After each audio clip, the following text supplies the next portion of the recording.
Welcome to Chanchal sir physics first class. আজ আমরা দশম শ্রেণীর ক্লাস উপস্থিত হয়েছি। আজ আমরা দশম শ্রেণীর প্রবাহী তড়িতের পর্ব 3 এই অধ্যায়টি পড়ব, অর্থাৎ 3 নম্বর লেকচার। আজ তড়িৎ চুম্বকত্ব চ্যাপ্টারের মধ্যে চুম্বকের উপর তড়িতের ক্রিয়া এই বিষয়টি বুঝব। প্রথম দিয়েছিলেন বিজ্ঞানী হ্যান্স ওরস্টেড। তো বিজ্ঞানী হ্যান্স ওরস্টেড কি বলেছিলেন, যে যদি একটি চুম্বক শলাকার কাছাকাছি উপরে বা নিচে যদি একটি তড়িৎবাহী তার রেখে উহার মধ্য দিয়ে তড়িৎ প্রবাহ করা হয়, তাহলে কিন্তু ওই চুম্বক শলাকাটি বিক্ষেপ হবে। তো কীরকম, এই ধরো একটা চুম্বক শলাকা, এই একটা চুম্বক শলাকা, এইটা ধরো উত্তর মেরু, এইটা দক্ষিণ মেরু।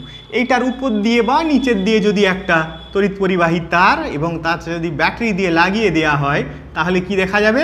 তাহলে দেখা যাবে যে এই যে এন আর এস মেরু, এটা হয় বাঁ দিকে বা ডান দিকে এই রকম ঘূর্ণন হচ্ছে। এই ঘূর্ণন কেন হচ্ছে? নিশ্চয় বোঝা যাচ্ছে যে এই যে চুম্বক আছে, এই চুম্বকের উপর নিশ্চয়ই তড়িতের কোনো ক্রিয়া হচ্ছে, এই জন্যই এটা ঘূর্ণন হচ্ছে। তো এটা 4টে কেস হতে পারে। কি কি কেস হতে পারে? এই তারটা উপরে থাকা অবস্থায় এই উত্তর থেকে দক্ষিণের দিকে কারেন্ট যেতে পারে, আবার দক্ষিণ থেকে উত্তরের দিকে কারেন্ট যেতে পারে। একই রকমভাবে যদি নিচের দিকে থাকে তারটা, মানে শলাকার নিচের দিকে, তাহলে কি হতে পারে? এই বরাবর কারেন্ট যেতে পারে বা এই বরাবর কারেন্ট যেতে পারে। তো এই সম্বন্ধে তো 4টি পরীক্ষা করা হয়েছে। যে 4টি পরীক্ষা করার জন্য আমাদের 4টি ভিন্ন ভিন্ন চিত্র অঙ্কন করতে হবে। তো 4টি ভিন্ন ভিন্ন চিত্র অঙ্কন যে করতে হবে, সেটা দেখো 4টি ভিন্ন ভিন্ন চিত্র কি কি। এবার 4টি যে ভিন্ন ভিন্ন চিত্র দেখতে পাচ্ছ, তার মধ্যে দেখো এই প্রথম চিত্রটা কি হচ্ছে, এখানে হচ্ছে তার চুম্বক শলাকার উপরে আছে, অর্থাৎ তার বুটটার তলায় কি আছে? চুম্বক শলাকা। তাহলে এরকম যদি হয় এবং কারেন্ট যদি দেখো দক্ষিণ থেকে উত্তরের দিকে যায়, তাহলে উত্তর মেরুর বিক্ষেপ কোন দিকে হচ্ছে? পশ্চিম দিকে। কারণ জানো যে উত্তর মুখে দাঁড়ালে বাঁ হাত যেদিকে যায় সেটা হচ্ছে পশ্চিম দিক। আর আবার যদি দেখো কারেন্ট যদি উত্তর থেকে দক্ষিণে যায়, তাহলে উত্তর মেরুর বিক্ষেপ কোন দিকে হচ্ছে? পূর্ব দিকে হচ্ছে। এবার হচ্ছে তার চুম্বক শলাকার নিচে। তার যদি চুম্বক শলাকার নিচে হয়, অর্থাৎ দেখতে পাচ্ছ যে চুম্বক শলাকাটা উপরে আছে, তাহলে যদি কারেন্ট দক্ষিণ থেকে উত্তরের দিকে যায়, তাহলে উত্তর মেরুর বিক্ষেপ হচ্ছে পূর্ব দিকে। আবার কারেন্ট যদি উত্তর থেকে দক্ষিণের দিকে যায়, তাহলে উত্তর মেরুর বিক্ষেপ হবে পশ্চিম দিকে। তো এই রকম 4খানা যে জিনিস, এই 4খানা জিনিস উনি পরীক্ষা করে উনি ফলাফলটা দিয়েছিলেন। তো এই যে 4টে জিনিস দেখো, লক্ষ্য করলে বুঝতে পারবে যে যখন উপরে আছে, তারটা আছে উপরে, আর এখানে আছে দেখো তারটা আছে নিচে। কারেন্ট একই দিকে যাচ্ছে, দক্ষিণ থেকে উত্তর। তো এক্ষেত্রে দেখো চুম্বক শলাকার উত্তর দিক পশ্চিম দিকে বেঁকেছে, এক্ষেত্রে পূর্ব দিকে ঠিক বিপরীত হয়েছে। একই রকম এই দুটো একই রকম বিপরীত। তাহলে এই যে 4টে জিনিস, এই 4টে জিনিসকে ঠিকঠাকভাবে মনে রাখতে গেলে কিন্তু খুব সমস্যা। এই 4টে জিনিস মনে রাখার জন্য বিজ্ঞানী অ্যাম্পিয়ার একটি সাঁতার নিয়ম বা অ্যাম্পিয়ারের সন্তরণ নিয়ম দিয়েছিলেন, যাতে আমরা এই যে কোন দিকে চুম্বক শলাকার বিক্ষেপ হবে, কোন দিকে কারেন্ট পাঠালে সেটা খুব সহজেই মনে রাখা যাবে। ঠিক আছে, তাহলে এটা মুছে দিই, তোমরা নোট করে নাও। এবার যেটা দেখব অ্যাম্পিয়ারের সন্তরণ নিয়ম। উনি কি বলেছিলেন দেখো, অ্যাম্পিয়ারের সন্তরণ নিয়ম বা সাঁতারের নিয়ম।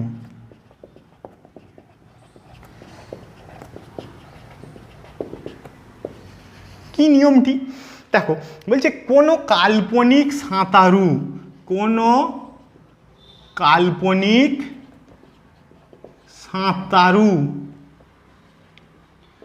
কোন দিকে যাবে? তড়িৎ পরিবাহী তার বরাবর। তড়িৎ পরিবাহী তার বরাবর কোন দিকে যাবে? তড়িৎ প্রবাহের অভিমুখে। তড়িৎ প্রবাহের অভিমুখে হাত পা ছড়িয়ে সাঁতার কাটলে এবং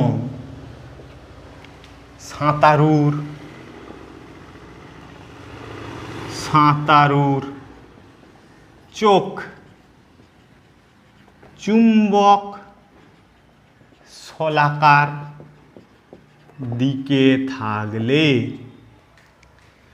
সাঁতারুর বাম হাত যেদিকে থাকবে চুম্বক শলাকার উত্তর মেরুর বিক্ষেপ উত্তর মেরুর বিক্ষেপ সেই দিকেই হবে। অর্থাৎ এটা কিন্তু ভীষণ ইম্পর্টেন্ট, এই বাম হাত যেদিকে থাকবে সেই দিকে উত্তর মেরুর বিক্ষেপ হবে। এইটা যদি না লেখা হয় তাহলে কিন্তু পুরো জিনিসটাই ভুল হয়ে যাবে। তো এই জিনিসটা অবশ্যই মনে রাখবে, বাম হাত এবং উত্তর মেরু। এছাড়াও চোখটা থাকতে হবে কোন দিকে? চুম্বক শলাকার দিকে। এই সূত্রটা খুব ভালো করে পড়বে, এটা পরীক্ষার জন্য ভীষণ ইম্পর্টেন্ট, খুব প্রায় পড়ে পরীক্ষায় মাধ্যমিকে, অবশ্যই তোমরা ভালো করে এটা দেখে যাবে। এছাড়া আরও কিছু সূত্র আছে, তার মধ্যে অন্যতম হচ্ছে দেখো ওরস্টেডের সূত্র।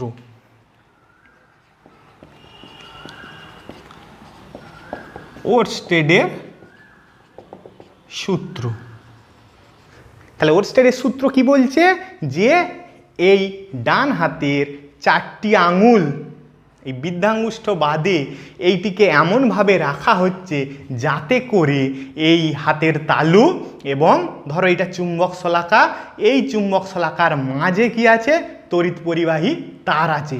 তাহলে এই আঙুলগুলো যদি তড়িৎ প্রবাহের অভিমুখ নির্দেশ করে, অর্থাৎ এই বরাবর, তাহলে বৃদ্ধাঙ্গুষ্ঠ যেদিকে থাকবে, এই দিকে আছে বাঁ দিকে এখন ছবি অনুযায়ী, তাহলে এই বৃদ্ধাঙ্গুষ্ঠের দিকে কি হবে?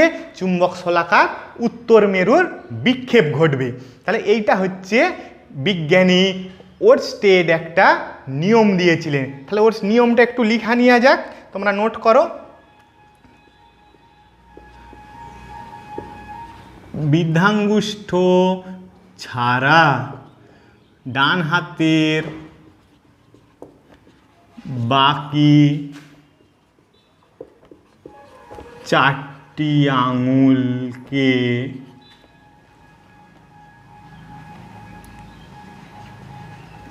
এমনভাবে প্রসারিত করা হলো যাতে হাতের তালু ও চুম্বক শলাকার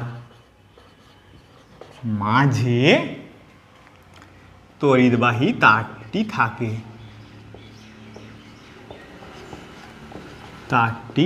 থাকে।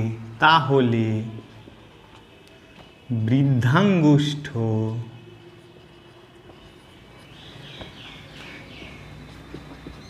যেদিকে থাকবে চুম্বক শলাকার উত্তর মেরুর বিক্ষেপ সেই দিকেই হবে। তাহলে বুঝতেই পারছো যে এই হাতটা এইভাবে রাখা হবে, এর মাঝে কি থাকবে? তড়িৎ পরিবাহী তার এবং নিচে থাকবে কি? চুম্বক শলাকা।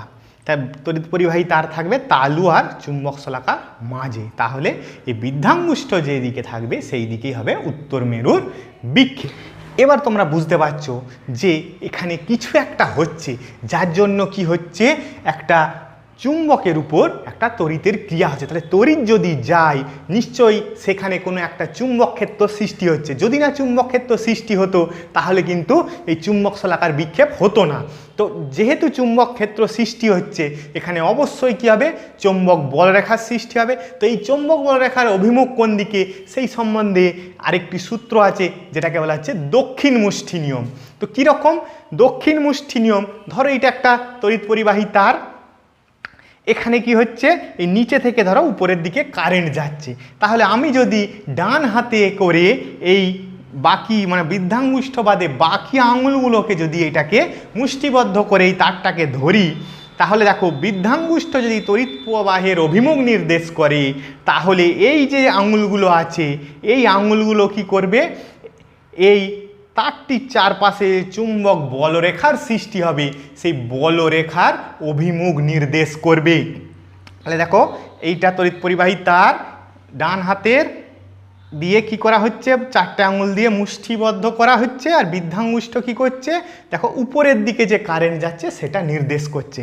আর তাহলে বলরেখাগুলো কি হবে, এর চারিদিকে গোল গোল হয়ে থাকবে বৃত্তাকার, এবং অভিমুখ কোন দিক হবে, এই আঙুলের ডগা বরাবর ধরে এইখান থেকে শুরু হয়ে এই যে ঘূর্ণন। তাহলে এই জিনিসটাকে বলা হচ্ছে দক্ষিণ মুষ্টি নিয়ম। তা দক্ষিণ মুষ্টি নিয়মটা তোমরা একটু নোট করে নাও। দক্ষিণ মুষ্টি নিয়ম,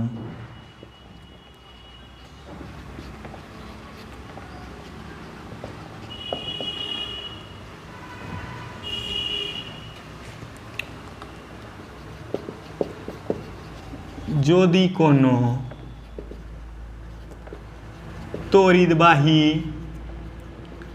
তারকে ডান হাতের মুষ্টি দিয়ে এমনভাবে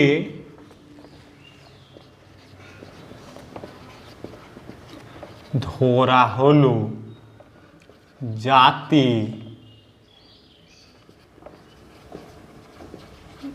বৃদ্ধাঙ্গুষ্ঠ তড়িৎ প্রবাহের অভিমুখ নির্দেশ করে, তাহলে অন্যান্য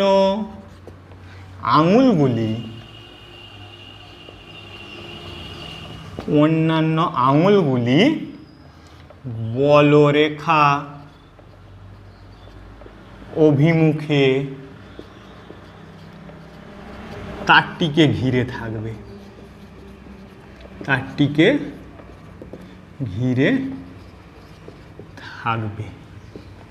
মানে এই রকম ধরো যদি তারটা হয় তাহলে দেখো কি হবে, এই বরাবর এটাকে যদি ঘিরে ধরো কি হবে, এই বরাবর কারেন্টের অভিমুখ, আর তার চারদিকে কি হবে গোল গোল। তাহলে এক্ষেত্রে কি হবে, ঘড়ির কাঁটার বিপরীত দিকে, এ দেখো এরকম, এইটা ভিতরের দিকে আছে, এটা সামনের দিকে আছে, তাহলে ঘড়ির কাঁটার বিপরীত। তাহলে এইভাবে গোল গোল গোল গোল কি বলরেখা তৈরি হবে। তাহলে এগুলো ভিডিওটা পজ করে ভালো করে এই নোটটা টুকে নাও। এখন আমি এটা মুছে দিই, নেক্সট টপিক যাব। এবার দেখো নেক্সট টপিক কী হবে, লম্বা সোজা তড়িৎবাহী তারের দরুন চৌম্বক বলরেখা। তাহলে কীরকম দেখো, তাহলে একটা যদি আমি সোজা তার এর সঙ্গে যদি আমি একটা কি করব, একটা ব্যাটারি লাগিয়ে দিই ধরো, তাহলে একটা ব্যাটারি লাগিয়ে দিলে কি হবে, কোন দিকে কারেন্ট যাবে, এই বরাবর প্লাস থেকে মাইনাসের দিকে। তাহলে এখানে যদি আমি একটা কার্ডবোর্ড রেখে দিই, এখানে একটা ধরো আমি কার্ডবোর্ড রেখে দিয়েছি, এই কার্ডবোর্ডের ভিতর দিকে কি যাচ্ছে, তারটি প্রবেশ করে গেছে। তাহলে কি হবে, তাহলে কি বললাম একটু আগে দক্ষিণ মুষ্টি নিয়মে, যে এইটাকে যদি আমি মুষ্টিবদ্ধ করি আর এই বৃদ্ধাঙ্গুষ্ঠ যদি আমার তড়িৎ প্রবাহের অভিমুখ নির্দেশ করে, তাহলে এই আঙুলগুলো কি করবে, এর চারিদিকে বলরেখা নির্দেশ করবে। তাহলে এক্ষেত্রে বলরেখাগুলো কীরকম হবে, এই তারটিকে ঘিরে বৃত্তাকার এই রকম। তাহলে অভিমুখ কোন দিক হবে, তাহলে এইটা এই দিকে তীর, এইটা এই দিকে তীর। তাহলে কেমন হচ্ছে, ঘড়ির কাঁটা বিপরীত দিকে। এইটা তাহলে কি, একটা সোজা লম্বা তড়িৎবাহী তার। এটা একটা সোজা লম্বা তড়িৎবাহী তার। এবার যদি একটা এই ধরো কার্ডবোর্ডের মধ্যেই যদি তারটি ঢুকে আবার এরকম বৃত্তাকার পথ অবলম্বন করে আবার যদি নিচের দিকে চলে আসে, তাহলে দেখো এবার নেক্সট যেটা করব, বৃত্তাকার তারের দরুন চৌম্বক বলরেখা। বৃত্তাকার তারের দরুন চৌম্বক বলরেখা। তো এইটা কীরকম হবে, দেখো এটা একটু বড় করে আঁকতে হবে। একটা বড় ধরো কার্ডবোর্ড নিয়ে নিলাম, নিয়ে কি করব, একটা বৃত্তাকার তার অঙ্কন করতে হবে।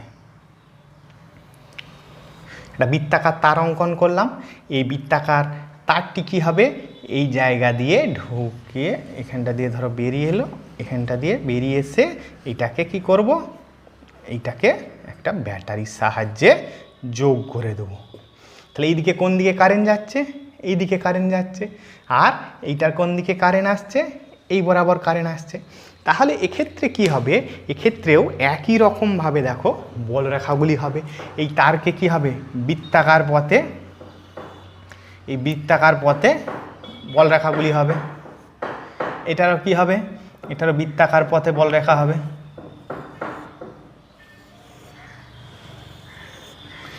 এই দেখো এবার একটা মজার জিনিস, এইখানে হচ্ছে উপর দিকে কারেন্ট যাচ্ছে, তাহলে কি হবে এই দিকে, আর এক্ষেত্রে এইখানে। তাহলে এইখানে দেখো তো এইদিকে এইদিকে এইদিকে, এক্ষেত্রে কি হবে, তার পুরো উল্টো কেসটা হবে। এক্ষেত্রে কি হবে, এটা ঘড়ির কাঁটার বিপরীত দিকে, এটা কি হবে ঘড়ির কাঁটার দিকে। তাহলে এই জায়গায় এরকম। এক্ষেত্রে কি হবে, এই মধ্যবর্তী স্থানে কি হবে, এর দরুনও বলরেখার অভিমুখ এই দিকে, আবার এই পাশটার জন্য এই দিকে। তাহলে এই যে মাঝের অংশটা, এই মাঝের অংশটা কি হয়ে যাবে, একটা সুষম চৌম্বক ক্ষেত্র তৈরি হবে। তাহলে এই মধ্যবর্তী অংশে কি হবে, একটা সুষম চৌম্বক ক্ষেত্র তৈরি হবে। তো এই সুষম চৌম্বক ক্ষেত্র তৈরি হলো কারণ কি, কারণ এই জায়গাগুলো কিন্তু অসম, সব জায়গা সমান নেই, কিন্তু এই মাঝখানটায় এর দরুন, মানে এই যে তারটা এর দরুন বলরেখা এবং এইখানে যে তারটা ঢুকেছে এর দরুন বলরেখা, এই দুটোর যেহেতু অভিমুখ এক, তার জন্য এই মাঝখানটায় একটা সুষম চৌম্বক ক্ষেত্র তৈরি হবে। এই জিনিসটা ভালো করে নোট করবে এবং মনে রাখবে, পরীক্ষার জন্য ইম্পর্টেন্ট। এটা তাহলে নোট করে নাও, পজ করে ভিডিওটা মুছে দিয়ে। এবার এতক্ষণ ধরে আমরা চুম্বকের উপর তড়িতের ক্রিয়া পড়ছিলাম, এবার আমরা দেখব তড়িতের উপর চুম্বকের ক্রিয়া। তো পুরো উল্টো জিনিস, যে কোনো একটা তড়িৎ পরিবাহী তারের কাছাকাছি যদি কোনো একটা চুম্বককে রাখা হয়, তাহলে সেই তড়িৎ পরিবাহী তারটার কীরূপ পরিবর্তন হবে সেটা আমরা এবার দেখতে চলেছি। এই সম্বন্ধে বিজ্ঞানী ফ্লেমিং একটা সূত্র দিয়েছিলেন, যেটাকে বলা হচ্ছে ফ্লেমিংয়ের বাম হস্ত নিয়ম। তো ফ্লেমিংয়ের বাম হস্ত নিয়ম জিনিসটা কি, দেখো ফ্লেমিংয়ের বাম হস্ত নিয়ম, এই নিয়মটা কিসের উপর ভিত্তি করে হয়েছে, এটা হচ্ছে তড়িতের উপর চুম্বকের ক্রিয়া। তাহলে অ্যাম্পিয়ারের নিয়মটা কি ছিল, চুম্বকের উপর তড়িতের ক্রিয়া। তাহলে এই দুটো নিয়ম কিন্তু পুরো বিপরীত। তাহলে ফ্লেমিংয়ের বাম হস্ত নিয়মটা কি, দেখো এইটা হচ্ছে বাম হাতের তর্জনী, মধ্যমা ও বৃদ্ধাঙ্গুষ্ঠ, এই তিনটে আঙুলকে কি করা হয়েছে, পরস্পরের সঙ্গে সমকোণে রাখা হয়েছে। প্রত্যেকটা আঙুলের সঙ্গে কিন্তু প্রত্যেকটা আঙুল 90 ডিগ্রি হয়েছে। তাহলে এইভাবে যদি রাখা হয় তাহলে এই তর্জনী যদি চৌম্বক ক্ষেত্রের অভিমুখ, মধ্যমা যদি তড়িৎ প্রবাহের অভিমুখ নির্দেশ করে, তাহলে বৃদ্ধাঙ্গুষ্ঠ পরিবাহী তারের গতির অভিমুখ নির্দেশ করবে। অর্থাৎ কোনো একটা তড়িৎ পরিবাহী তারকে যদি কোনো চুম্বক ক্ষেত্রে রাখা হয়, তাহলে যদি চুম্বক ক্ষেত্রের অভিমুখ এই তর্জনী বরাবর হয়, তড়িৎ প্রবাহের অভিমুখ এই মধ্যমা বরাবর হয়, তাহলে এই বৃদ্ধাঙ্গুষ্ঠ বরাবর ওই পরিবাহী তারটি ঘুরে যাবে, অর্থাৎ গতির অভিমুখ। তাহলে সূত্রটা লিখে ফেলা যাক। বাম হাতের তর্জনী, মধ্যমা ও বৃদ্ধাঙ্গুষ্ঠকে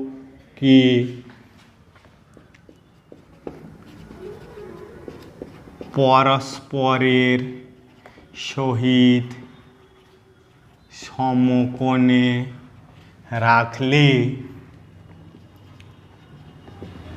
তর্জনী চৌম্বক ক্ষেত্রের মধ্যমা তড়িৎ প্রবাহের অভিমুখ নির্দেশ করলে বৃদ্ধাঙ্গুষ্ঠ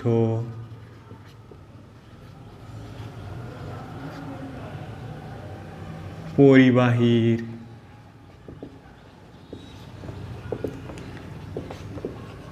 গতির অভিমুখ নির্দেশ করবে। তাহলে এই সূত্রটা ভালোভাবে লিখে নাও। এই সূত্রটা কিন্তু ভীষণ ইম্পর্টেন্ট। এবার এই ফ্লেমিংয়ের বাম হস্ত নিয়ম, এই নিয়মটাকে আবার মোটর নিয়ম বলে। কেন মোটর নিয়ম বলে? কারণ যে কোনো যে তড়িৎ যন্ত্র আছে বা মোটর আছে, তড়িৎ যন্ত্র বা মোটর কিন্তু এই নিয়মেই মেনে চলে। তো এই নিয়ম মেনে চলে যে একটা মোটর, প্রথমেই আমরা দেখব একটা বার্লো চক্র। বার্লো চক্র জিনিসটা কি? বার্লো চক্র জিনিসটা কিন্তু এই ফ্লেমিংয়ের বাম হস্ত নিয়ম মেনে চলে।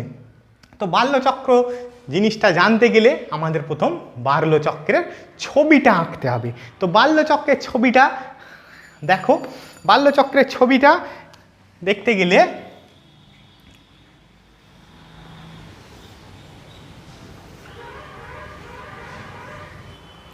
এই দেখো, এটা একটা বার্লো চক্র। তো এই বার্লো চক্রে কি আছে, একটা স্ট্যান্ডের সাহায্যে একটা খাঁজ কাটা চাকতিকে লাগিয়ে দেওয়া হয়েছে।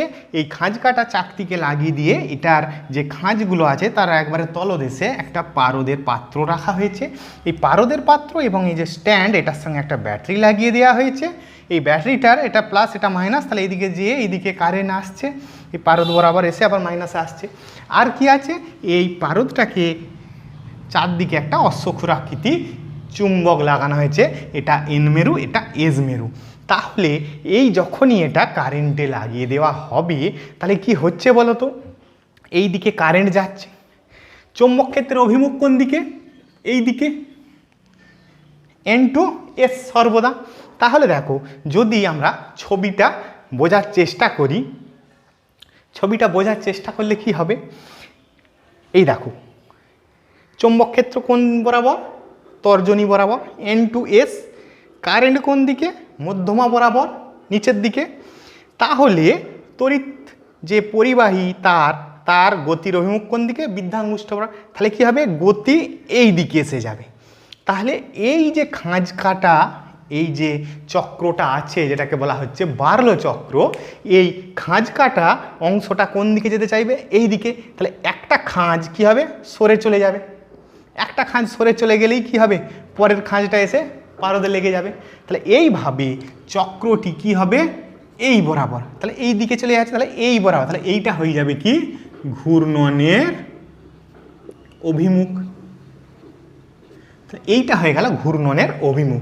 তাহলে যতক্ষণ এই কারেন্ট দেওয়া থাকবে ততক্ষণ পর্যন্ত কি হবে, এই বার্লো চক্র কিন্তু ঘুরতে থাকবে।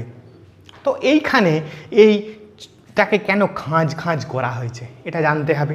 এই খাঁজ খাঁজ করার কারণ হচ্ছে এটা হালকা হলো এবং এই খাঁজ করার জন্য অল্প একটুখানি অংশ এই পারদে টাচ করবে।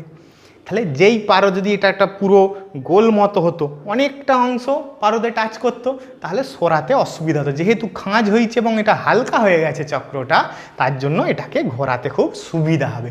এখন মনে হতে পারে এটা পারদই কেন? তোমরা জানো যে পারদই একমাত্র মানে ধাতু যেটা তরল এবং তড়িতের ভীষণভাবে সুপরিবাহী। আর একটা প্রশ্ন আসতে পারে, এই বাল্য চক্রকে কি মোটর বলা যেতে পারে? হ্যাঁ, মোটর বলা যেতে পারে, যেহেতু এটা ফ্লেমিংয়ের বাম হস্ত নিয়ম মেনে চলে, কিন্তু বাস্তবে এর কিন্তু কোনো প্রয়োগ নেই। শুধুমাত্র এটা মোটর নিয়মটাকে বোঝানোর জন্য বা প্র্যাকটিক্যালি দেখানোর জন্য হচ্ছে এই ফ্লেমিংয়ের বাম হস্ত নিয়মটাকে সাধারণভাবে দেখানোর জন্য আমরা এই বার্লো চক্রটাকে দেখানো হয়েছে। তাহলে এইটা হচ্ছে বার্লো চক্র, বিজ্ঞানী বার্লো আবিষ্কার করেছিলেন। তো এখন আমাদের কিছু জিনিস জানবো যে এই বার্লো চক্রটার অভিমুখ মানে ঘূর্ণনের অভিমুখটা কি পাল্টানো যেতে পারে? তাহলে ঘূর্ণনের অভিমুখ পাল্টানো যেতে পারে। কি কি করতে হবে? ধরো অনেকগুলো কেস। তাহলে ঘূর্ণনের অভিমুখ কি হবে দেখো। তাহলে ঘূর্ণনের অভিমুখ কি হবে বলছে, যদি 1 নম্বর প্রবাহের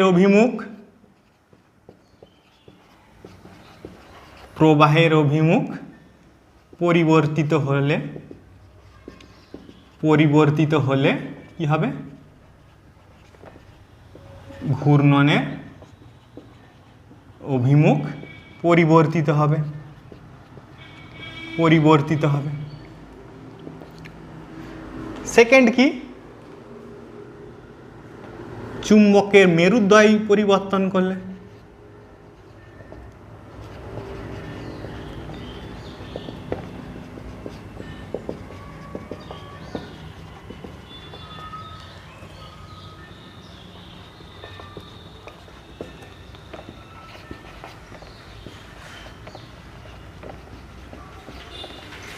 পরিবর্তিত হবে।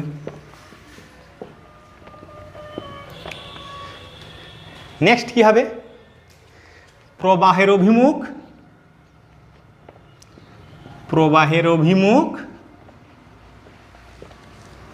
এবং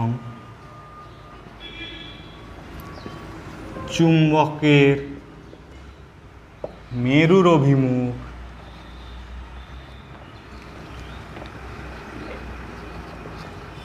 একই সাথে পরিবর্তন করা হলে কি হবে,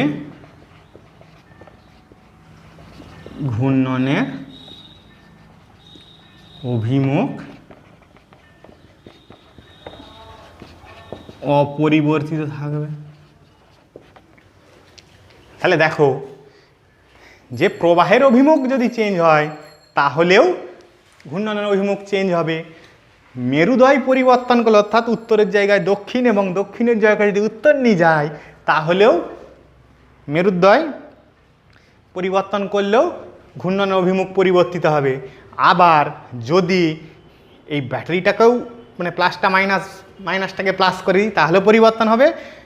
আবার এইটাকেও যদি পরিবর্তন মানে একসাথে উত্তরটা দক্ষিণ দক্ষিণটা উত্তর এবং প্লাসটা মাইনাসটা প্লাস করি তাহলে দুটোই যদি পাল্টে যায় তাহলে কিন্তু কোনো রকম ঘূর্ণনের অভিমুখ পরিবর্তন হবে না। এটা খুব ইম্পর্টেন্ট, পরীক্ষার জন্য ভালো করে নোট করো। এবার নেক্সট যেটা জানবো সেটা হচ্ছে ঘূর্ণন বেগ। তাহলে ঘূর্ণন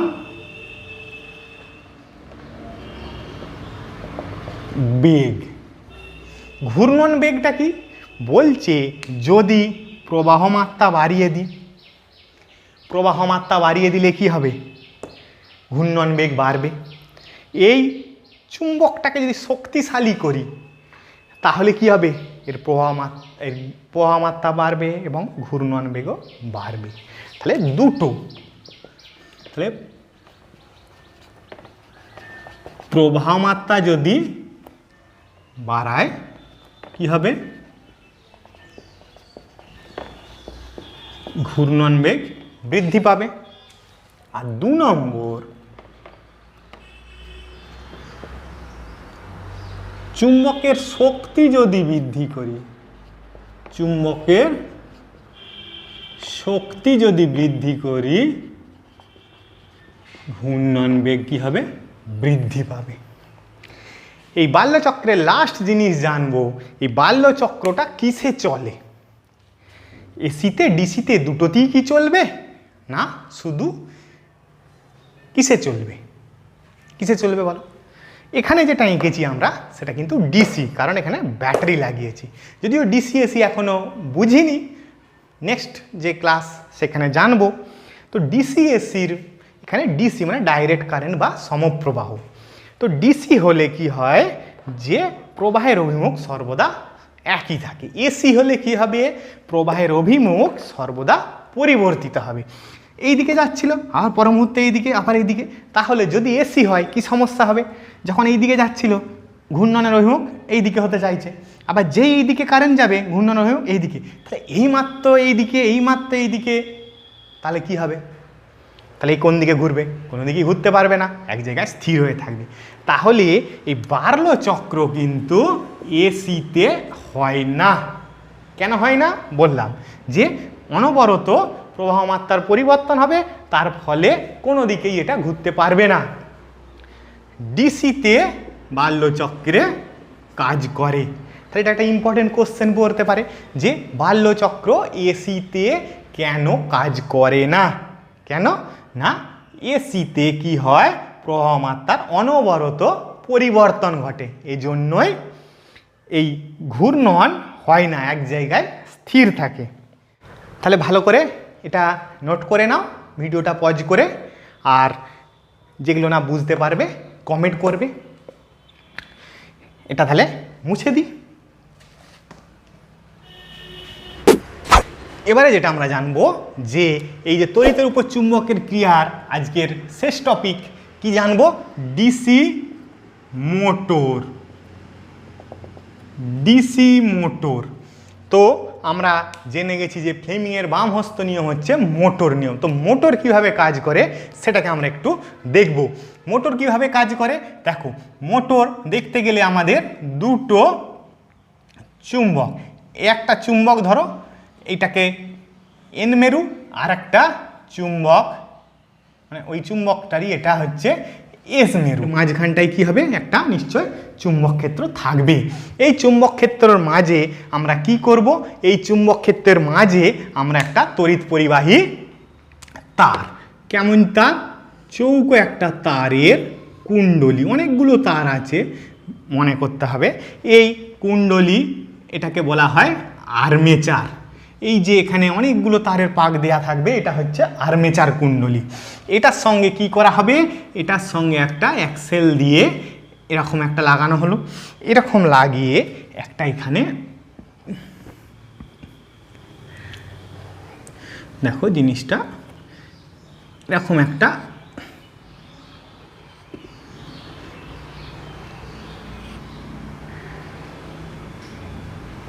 এই যে দুটো জিনিস এটাকে বলা হচ্ছে কমিউটেটর। C1 C2 নাম দিয়ে দিলাম, এইটার নাম দিয়ে দিচ্ছি ধরো এই প্রান্তটার ABCD, এটা একটা চৌকো যে আর্মেচার কুণ্ডলী, এইটা হচ্ছে কমিউটেটর। এই কমিউটেটরের সঙ্গে কি লাগানো থাকে, দুটো কার্বন ব্রাশ B1 B2, এটার সঙ্গে কি করা হবে, একটা ব্যাটারি লাগানো হবে আর কিছু রোধ দেওয়া থাকবে, এটা প্লাস মাইনাস। তাহলে দেখো কারেন্ট এই বরাবর যাচ্ছে। তাহলে কি হবে দেখো, তাহলে কি হলো, টোটাল ছবিটা এবার একবার দেখে নিই। মোটরে কি করা হয় সাধারণত? মোটরে তড়িৎ শক্তিকে যান্ত্রিক শক্তিতে আমরা যেই সুইচ অন করি কি করে, যন্ত্র ঘুরে, ধরো পাখা বা যে কোনো মোটর, জলের যে মোটর, তাহলে তড়িৎ শক্তিকে যান্ত্রিক শক্তিতে রূপান্তরিত করা হয়। তাহলে এক্ষেত্রে দেখো কি হচ্ছে, একটা ব্যাটারির সাথে একটা আর্মেচার কুণ্ডলীকে একটা চৌম্বক ক্ষেত্রের মাঝে রেখে দেওয়া হয়েছে। এই মাঝে যেই রেখে দেওয়া হবে তৎক্ষণাৎ কি হবে, ফ্লেমিংয়ের বাম হস্ত নীতি কামস ইনটু দ্য পিকচার। তাহলে ফ্লেমিংয়ের বাম হস্ত নীতি অনুযায়ী এই আর্মেচার কুণ্ডলীটা কি করতে থাকবে, ঘুরতে থাকবে। কোন দিকে ঘুরবে সেটা একটু দেখা যাক। তাহলে চৌম্বক ক্ষেত্রের অভিমুখ কোন দিকে বলো? এই দিকে, নর্থ টু সাউথ। কারেন্ট কোন দিকে? এই দিকে। তাহলে এই দিকে চৌম্বক ক্ষেত্র, এই দিকে কারেন্ট। তাহলে কি হবে, হাতটাকে একটু বোঝার চেষ্টা করো। ফ্লেমিংয়ের বাম হস্ত নীতি উল্টে দাও। চৌম্বক ক্ষেত্র কোন দিকে? এই দিকে, তর্জনী বরাবর। প্রবাহ মাত্রা মধ্যমা বরাবর। তাহলে গতির অভিমুখ কোন দিকে হবে? এই দিকে, বৃদ্ধাঙ্গুষ্ঠ যেদিকে আছে মানে ভিতরের দিকে। তাহলে এই তারটার কল্পনা করো, এই এবি তার, এবি অংশটা এই দিকে চৌম্বক ক্ষেত্র, উপরের দিকে কারেন্ট। তাহলে কারেন্ট এই দিকে, এর এই দিকে। তাহলে কি হবে, এই এবি তারটা কি চাইবে, ভিতরের দিকে ঢুকে যেতে। যেই এবিটা ভিতরের দিকে ঘুরে যাওয়া মাত্রই, এটা একটা অ্যাক্সেলের সাহায্যে যুক্ত আছে, তাহলে ভিতরের দিকে ঢুকে যাওয়া মাত্রই সিডিটা কি করবে, বাইরের দিকে আসবে। তাহলে এবিটা চলে গেল ভিতরের দিকে, সিডিটা বাইরের দিকে। তাহলে এই জাড্য ধর্মের দরুন কি হবে, পর মুহূর্তে এই সিডিটা চলে আসবে এখানে, এবিটা চলে যাবে এখানে। একই রকমভাবে কমিউটেটারে কি হবে, এই সি2 কমিউটেটারটা এই দিকে চলে আসবে, সি1টা এই দিকে চলে যাবে। তাহলে আবার যখন সিডিটা এখানে এলো, তখন সিডির মধ্যে কিন্তু আর এই নিচের দিকে কারেন্ট যাবে না, সিডির মধ্যে দিয়ে কি উপরের দিকে কারেন্ট যাবে, আর এবিটার মধ্যে দিয়ে কি হবে, নিচে দিকে। কারণ এখানে কি হয়েছে, সি1 আর সি2 যে কমিউটেটারের সঙ্গে এটা লাগানো আছে, এই আর্মেচার কুণ্ডলীটা, সেটা কিন্তু প্রান্ত বদল। তাহলে সি2টা এখানে আসবে, সি1টা এখানে আসবে। তাহলে আবার এই সি2 দিয়ে কারেন্ট যে ডিসি হয়ে কি হবে, বিএ পথে আগে আসবে। তাহলে একই রকমভাবে সিডিটা তখন যাবে ভিতরের দিকে, এবিটা আসবে উপরের দিকে। এইভাবে চক্রাকারে এই আর্মেচার কুণ্ডলীটা লাগানো থাকবে। আর এইটা একটা যে অ্যাক্সেলে লাগানো আছে, এই অ্যাক্সেলটাই কি হচ্ছে, এটা যদি অন্য কোনো মোটর বা কিছুর সঙ্গে লাগানো থাকে, তাহলে সেইটা ধরো ফ্যানের সঙ্গে, ফ্যানের ব্লেডগুলোর সঙ্গে অ্যাক্সেলটা লাগানো আছে, তাহলে ফ্যানের ব্লেডগুলো ঘুরবে। তাহলে এই হচ্ছে, তাহলে এর ক্ষেত্রে কি হচ্ছে, এইটা দেখো, এটা চৌম্বক ক্ষেত্র, এটা কি তড়িৎ প্রবাহ। তাহলে ভিতরের দিকে কি হবে, এটা হচ্ছে কি পরিবাহীর গতির অভিমুখ, গতির অভিমুখ। তাহলে এইভাবে আমরা পুরো জিনিসটাকে শিখলাম। এই মোটর যে শিখলাম, এখানে দেখো এটাকে বলে হচ্ছে স্প্লিট কমিউটেটর, মানে স্প্লিট করা আছে, ভাঙা আছে, কাটা আছে। কোথাও স্লিপ রিং, এটা হচ্ছে স্প্লিট রিং, রিংয়ের মতো। আবার কখনো স্লিপ রিং লাগে, এসি মোটরের ক্ষেত্রে লাগে, সেটা আমরা এখন জানবো না। তো যেটা জানবো সেটা হচ্ছে এই যে ঘূর্ণন যে হচ্ছে, এই ঘূর্ণন হতে গেলে আমাদের যত মোটর শক্তিশালী হবে, তত কি হবে, এই মোটরটা ঘূর্ণনের বেগ বাড়বে। তাহলে ঘূর্ণনের বেগ কি কি বিষয়ের উপর নির্ভর করে সেইটা দেখব। তাহলে ঘূর্ণনের বেগ কি কি বিষয়ের উপর নির্ভর করে? ঘূর্ণনের বেগ হবে, দেখো, চুম্বকের শক্তি বৃদ্ধি করব, চুম্বকের শক্তি যদি বৃদ্ধি করি তাহলে কি হবে, ঘূর্ণনের বেগ বাড়বে। প্রবাহ মাত্রা যদি বৃদ্ধি করি, প্রবাহ মাত্রা বৃদ্ধি করলে কি হবে, ঘূর্ণনের বেগ বাড়বে। 3 নম্বর কি হবে, আর্মেচারের পাক সংখ্যা, পাক সংখ্যা যদি বৃদ্ধি করি তাহলে কি হবে, ঘূর্ণনের বেগ বাড়বে। আর 4 নম্বর যেটা হচ্ছে আর্মেচারের ক্ষেত্রফল, আর্মেচারের ক্ষেত্রফল যদি বৃদ্ধি করি তাহলেও আমার এই ঘূর্ণনের বেগ বৃদ্ধি পাবে।